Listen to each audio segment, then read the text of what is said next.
بسم اللہ الرحمن الرحیم۔ السلام علیکم معزز طلباء کرام، آپ سب کیسے ہیں؟ آج ہم تفسیر بیضاوی کے سبق نمبر 5 کو پڑھیں گے۔ آج کے ہمارے سبق کا عنوان ہے مصالح کا بیان۔ آج کے ہمارے سبق کی عبارت ثم بین للناس ما نزل الیہم حسب ما ان لہم سے شروع ہوتی ہے۔ آج کے سبق میں یہ بتایا جائے گا کہ اللہ تبارک و تعالی نے لوگوں کی مصلحتوں کے مطابق آیات کو اتارا اور لوگوں میں بیان فرمایا۔ تو آئیے آج کے سبق کی عبارت پڑھ کے اس کا ترجمہ کرتے ہیں، اس کے بعد اس کی وضاحت کی طرف بڑھتے ہیں۔ مصنف علیہ رحمہ لکھتے ہیں ثم بین للناس ما نزل الیہم حسب ما ان لهم من مصالحهم لیتدبروا آیاته ولیتذکروا اولو الالباب۔ پھر بیان کیا اللہ تعالی نے لوگوں کے لیے نازل کردہ قرآن میں اسی کے مطابق جو ان کو پیش آئیں مصلحتیں، تاکہ اس کی آیات میں غور کر کے اہل عقل نصیحت حاصل کریں۔ فکشف قناع الانغلاق عن آیات محکمات ہن ام الکتاب واخر متشابہات ہن رموز الخطاب تعویلا وتفسیرا۔ پھر منکشف کر دیا، ظاہر کر دیا اللہ تعالی نے نبی علیہ السلام کی زبان سے پیچیدگی کے پردے کو ان آیات محکمات سے جو احکام کتاب کی اصل ہیں، تعویل اور تفسیر کے ذریعے سے، اور دوسری آیات متشابہات کے قبیلہ سے ہیں، دوسری آیات متشابہات کے قبیلہ سے ہیں جو اللہ تعالیٰ کے خطاب کے راز ہیں تعویل اور تفسیر کے لحاظ سے۔ وَأَبْرَزَ غَوَامِضَ الْحَقَائِقِ وَلَطَائِفَ الدَّقَائِقِ لِيَتَجَلَّى لَهُمْ خَفَايَا الْمَلِكِ وَالْمَلَكُوتِ وَخَبَايَا الْقُدُسِ وَالْجَبَرُوتِ وَمَهَّدَ لَهُمْ قَوَاعِدَ الْأَحْكَامِ۔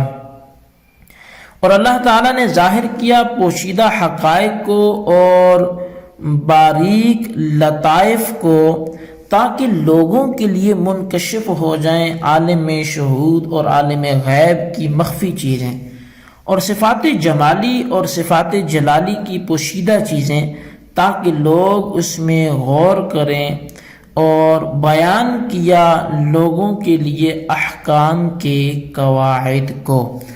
جی طلبہ کرام، یہ تھی ہمارے آج کے سبق کی عبارت اور اس کا ترجمہ۔ چونکہ تفسیر بیضاوی کا خطبہ چل رہا ہے، آئیے کچھ الفاظ کے معانی اور ان کی وضاحت کی طرف ہم بڑھتے ہیں۔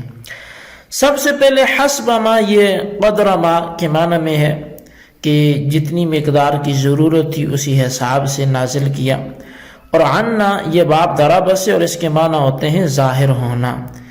مصالحہم، یہ اس سے پہلے من جو ہے یہ ما کا بیان ہے، اور تدبر کے معنی ہے کسی چیز کے انجام میں غور کرنا، اور تذکر کے معنی ہے انجام میں غور کر کے بیدار ہو جانا۔ اولو الالباب میں جو اولو ہے یہ ذو کی من غیر لفظ ہی جمع ہے، جو اس کے لفظ کے غیر سے آتی ہے، معنی میں یہ صاحب کے ہے۔ الباب جمع ہے لب کی، اور لب کے اصلی معنی تو مغز کے ہوتے ہیں، لیکن یہاں پر مراد عقل ہے، کیونکہ انسان کے جسم میں عقل ہی مغز ہی کی حیثیت رکھتی ہے، جس طرح سے کہ بدن انسان چھلکے کی حیثیت رکھتا ہے۔ تو اولو الالباب عقل والے۔ اور پھر فکشفہ کے بعد بیان کیا کہ پیچیدگیوں کے پردوں کو آیات محکمات سے ظاہر کیا۔ تو اس موقع پر آیات محکمات کو دو چیزوں کے ساتھ بطور استعارہ بالکنایہ تشبیہ دی گئی ہے۔ اول تو ان دلہنوں کے ساتھ تشبیہ دی گئی جو پردہ میں بیٹھی ہوئی ہیں، لیکن مشبہ بہ کو ذکر نہیں کیا بلکہ مشبہ کو ذکر کیا۔ لیکن مشبہ بہی کے لازم جو اس کو لازم ہوتا ہے جلونوں کو وہ پردہ ہے، تو قنا کو بطور استعارہ تخیلیہ کے وہ ذکر کر دیا گیا۔ دوسری تشبیہ یہ ہے کہ آیات محکمات کو ان بیش بہا قیمتی چیزوں کے ساتھ تشبیہ دی گئی ہے جو خزانوں میں رکھی ہوتی ہیں، اور یہاں پر بھی مشبہ بہی کو ذکر نہیں کیا گیا بلکہ مشبہ کے ذکر پر اکتفا کر لیا گیا۔ البتہ یہاں بھی مشبہ بہی کے لازم یعنی انغلاق، جس کے معنی انسداد باب کے ہیں، اور مشبہ کے لیے یہ لازم ہوتا ہے اس مشبہ بہی کے لیے، تو اس کو بطور استعارہ تخیلیہ کے یہاں پر ذکر کیا گیا۔ بس اس موقع پر 2 استعارہ بالکنایہ ہیں اور 2 استعارہ تخیلیہ ہیں۔ اس موقع پر ایک اعتراض بھی ہوتا ہے، اور اعتراض کو سمجھنے سے پہلے میں چاہوں گا کہ محکم اور متشابہ کے معنی سمجھ لینا یہ ضروری ہے۔ محکم کہتے ہیں معروف المراد کو، جس کی مراد بالکل ظاہر ہو، اور متشابہ کہتے ہیں غیر معروف المراد کو، کہ جس کی یا تو معنی معلوم نہیں ہوتے، اور معنی معلوم ہو تو مراد معلوم نہیں ہوتی۔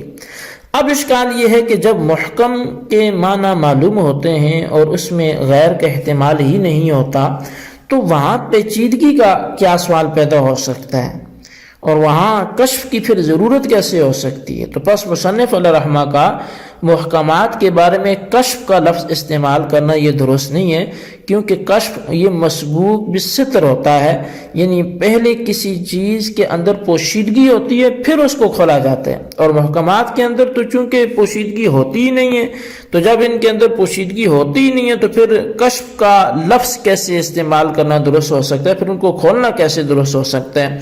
تو اس کے 2 جواب ہیں۔ اول یہ کہ محکم کے اندر جو خفا ہے وہ خفا منفی ہوتا ہے کہ جو خفا احتمال ناشی عن الدلیل کی وجہ سے ہو، مطلقاً خفا کی نفی وہاں نہیں ہوتی، اور کشف سے اس خفا کو دور کیا گیا جو احتمال ناشی من غیر دلیل کی وجہ سے ہو، تو لہٰذا اب کوئی اعتراض نہیں رہے گا، اور لفظ کشف کو ذکر کرنا یہ درست ہو جائے گا۔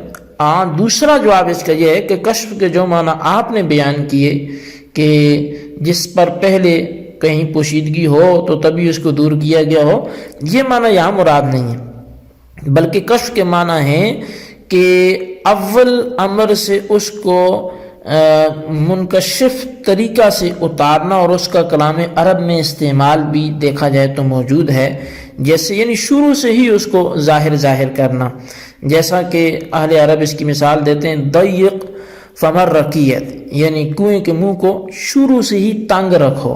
مطلب یہ نہیں ہے کہ پہلے یہ بند تھا اور بعد میں کشادہ کیا گیا، تو مطلب یہ ہے کہ پہلے ہی کشادہ رکھو، پہلے ہی اس کو تنگ نہیں رکھنا۔ تو اس صورت میں سرے سے ہی اعتراض نہیں پڑتا۔ اور آگے جو لفظ رموز ہے تو یہ جمع ہے رمز کی، اس میں فاعل یعنی رامز کے معنی میں ہے، اس لیے کہ اگر مصدر مانا جائے تو مصدر کی تو جو ہے وہ جمع آتی ہی نہیں ہے، اور اس کے معنی راز اور اشارہ کے ہیں۔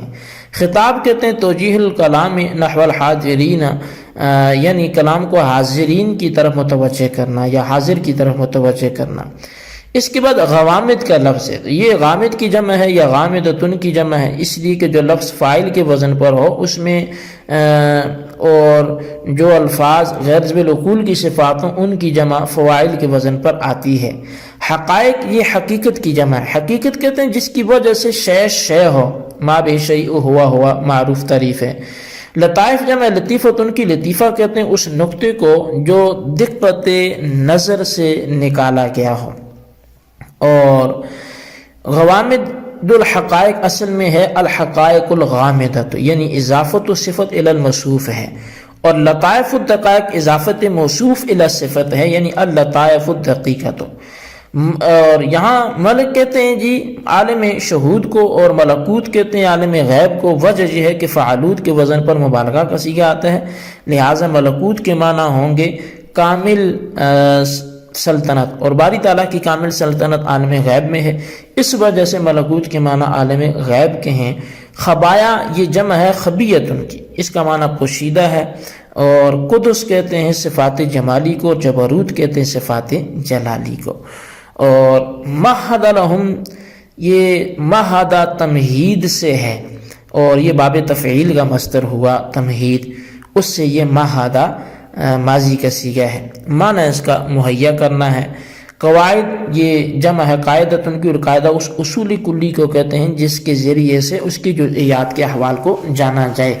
احکام یہ ظاہر ہے جمع ہے حکم کی، اور حکم اس خطاب کو کہتے ہیں جو مکلفین کے افعال کے ساتھ متعلق ہو، اور کبھی حکم کا اطلاق ان چیزوں پر بھی ہوتا ہے کہ جو خطاب کے نتیجے میں حاصل ہوتی ہیں، جیسے حلت و حرمت، وجوب و فرضیت وغیرہ۔ تو میرے خیال سے یہ اتنا کافی ہے۔ الفاظ خطبے کے ذرا پیچیدہ ہیں تو ان کی میں نے کہا تھوڑی وضاحت ہو جائے۔ ان الفاظ کے معنی کو آپ لکھیں، ان کی مراد یہاں پہ کیا ہے اس کو ضرور تحریر کریں تاکہ خطبہ سمجھنا آسان ہو، اور بالخصوص ان سوالات کے جوابات بھی تحریر کریں۔ سوال نمبر 1 یہ ہے کہ یہاں کشف کا استعمال کیسے درست ہو سکتا ہے جبکہ آیات تو محکمات کی ہیں؟ اور سوال نمبر 2 یہ ہے کہ لطائف الدقائق میں اصل عبارت کیا ہونی چاہیے تھی، اس کی وضاحت کریں۔ اللہ تبارک و تعالیٰ سے دعا ہے جو کچھ پڑھا سنوں سے یاد رکھنے کی توفیق نصیب فرمائے۔ آمین بجاہ نبی الامین صلی اللہ علیہ وسلم۔